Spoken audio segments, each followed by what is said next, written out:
you. Defended your title, just some of your emotions for us right now. Yeah, I mean, awesome. So excited to be here with the trophy again. Really wanted this one, and I know everyone was like talking about my record and all this stuff, but it's nice to be able to get through the week and to back it up. So just super excited. I mean, an honor, really. First question. Yeah, we'll start with Josh.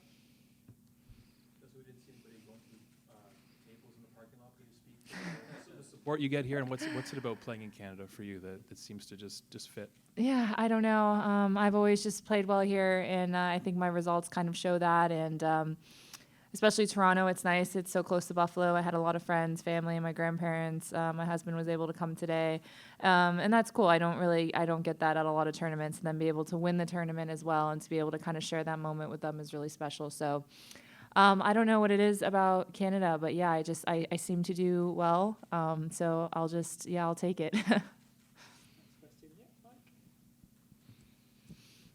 It's hard enough to win a WTA 1000 event, let alone defend one. What are some of the added pressures, stresses, challenges of doing it back to back? You know, this week it didn't feel that stressful because I came straight from Paris, and maybe in a way that kind of helped because I didn't have much time to think about defending. It was more just getting used to the hard courts, getting used to the conditions, the balls, the movement is different.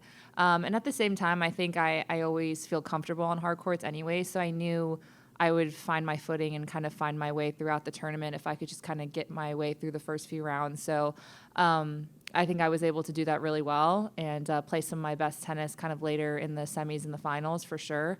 But yeah, maybe that in a way kind of helped because there wasn't too much hype. I wasn't really thinking about it that much. It was more just I was focusing on other things with such a short turnaround from Paris. Hi, Jesse. Congrats on the win. I'm curious about your read on the match because it really felt like a tale of two different matches. You went up. I think you only lost 1 point on serve in the first set. You had those chances to go up an early break in the second, and then she came roaring back, and then you responded pretty well as well. So I'm curious to know just your impressions of the match and where you thought the momentum really shifted for you. Yeah, I mean, I thought I came out playing really well. As good as I could, serving as well as I possibly can, especially it was still a little breezy out there. And then that second, I had 1-0 40 love to break, and I lost that game, and then the whole momentum just shifted, and I could feel it, and I knew it, and it's one of those things where I knew if I won that game, like I would have most of the momentum, and it was going to be hard if I could just hold there and go up 3-0, that it was going to be tough for her to kind of come roaring back. But at the same time, like when you lose it, you kind of just have to reset, and it was a pivotal moment, but I think at the end of the day, I was able to reset in the third, which I knew I had to. And for me, starting the third, I just tried to pick up my energy a lot. I felt like I hit a little bit of a lull. It's hard when you start off the first set. I felt like I was playing so well, serving so well that I didn't really have to do much. And then all of a sudden, the second set, maybe I miss a few shots and things get a little dicey, and I don't win that game there. I kind of lost a little bit of energy, and I wasn't really doing much. And she started playing better as well and serving better.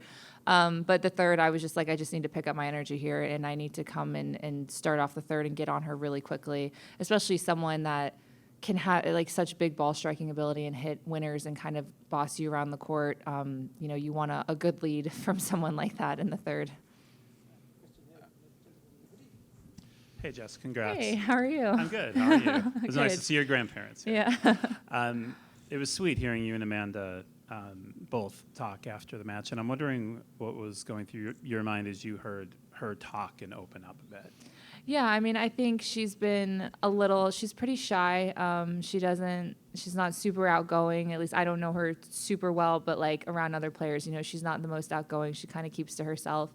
And so it was nice to see her kind of open up a little bit. I mean, I feel like that's the most I've heard her talk in a while. So it was really nice to see, and that she's able to share open and honestly. And it's not always easy to do that, especially after a loss and especially in front of a stadium full of people. And I think that's probably why she was a little emotional. But she was able to power through that and say some really nice stuff. So it's just nice to see. I mean, she's so young, and it just shows you that everyone's career isn't the same path. And I think as the media, we get caught up in these storylines of phenoms and everyone playing so well when they're younger. And sometimes it just doesn't, it doesn't always go that way. And even though she was that, her story kind of changed as she, got older. And it doesn't mean it's a bad failure of a story. It just means it's different. So it's nice to see that she's able to come back on her terms and then also play some really great tennis and see that it was worth it and that it paid off for her. I mean, I think that's a really nice story that people want to see.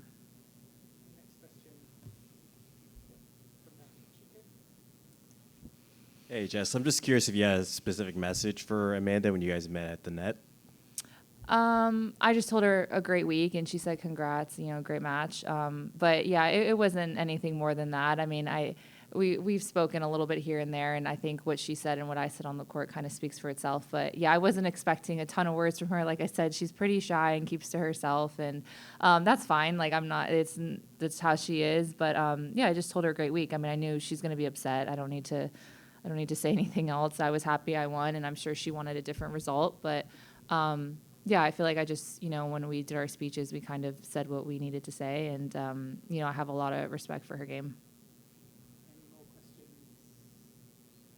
Yeah, big last question. Mike? I want to ask you about that nice trophy sitting next to you, just how it compares in terms of its look compared to the other ones you might have at home. And where do your trophies go? Do you have a special spot where you keep them? It looks the same. I have 3 of them now. Amanda was like, how do you hold it? And she was like, holding it. I was like, no, it's like it's like this. I was like, I know, I have a couple of them. But yeah, no, it's a cool trophy. It's one of the nicer ones. It's one of my favorite ones. But I have a little office room with some like built-in bookshelves that I keep all my trophies. So I can add this one, to the collection. It'll be pretty cool. It's a good-looking trophy.